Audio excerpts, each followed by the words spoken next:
Welcome, children. Today we're going on a wondrous adventure of riddles. Gather round and let's tease our brains with these delightful puzzles. Listen carefully to each riddle and see if you can guess the answer before I reveal it. Don't worry if you don't get it right away. Riddles are tricky little things, meant to make us think in new and surprising ways.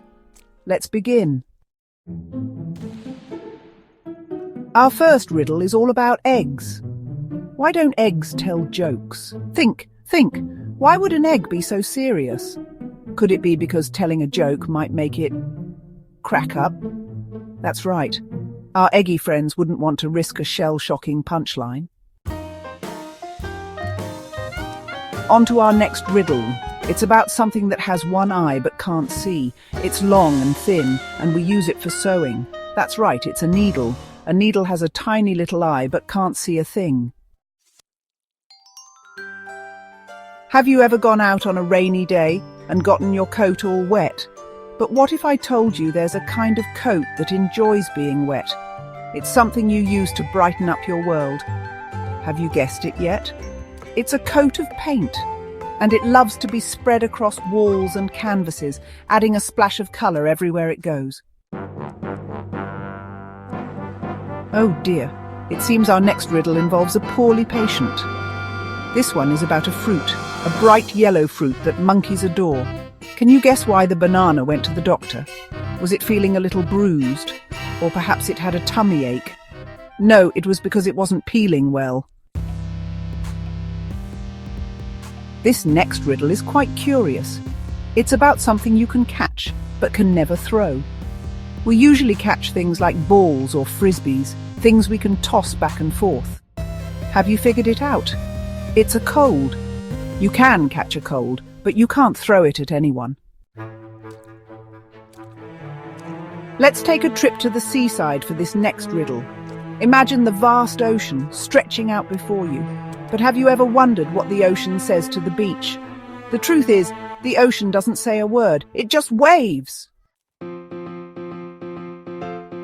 Our next riddle is about a little traveller, a tiny seed that grew into a plump, juicy tomato. But this wasn't any ordinary tomato, oh no. This tomato was a bit shy, a bit easily embarrassed. Can you guess what it saw? It saw the salad dressing. Perhaps it was worried about being dipped.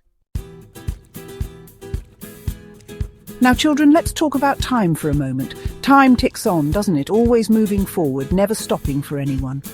But here's a curious thought. What has hands but can't wave? It's always got its hands full, telling us the hour and the minute. That's right, it's a clock. It might have hands, but waving just isn't in its vocabulary. This next riddle is about something soft and fluffy, something we cuddle up with at night. It's covered in feathers, just like our fine feathered friends who soar through the sky. Have you guessed it yet? It's a pillow. Pillows might be covered in feathers, but flying is best left to the birds. Our final riddle takes us back to a land before time, a land where dinosaurs roamed free. What do you call a sleeping dinosaur? It's a dino snore. Can you imagine the sound of a dinosaur snoring? It must have been earth-shattering. Great job, everyone! You've solved all the riddles with such cleverness and enthusiasm. Remember, children, riddles remind us that the world is full of surprises and that a little bit of curiosity can lead to the most delightful discoveries. Until next time, keep those minds sharp, those smiles bright, and never stop exploring the world with a sense of wonder.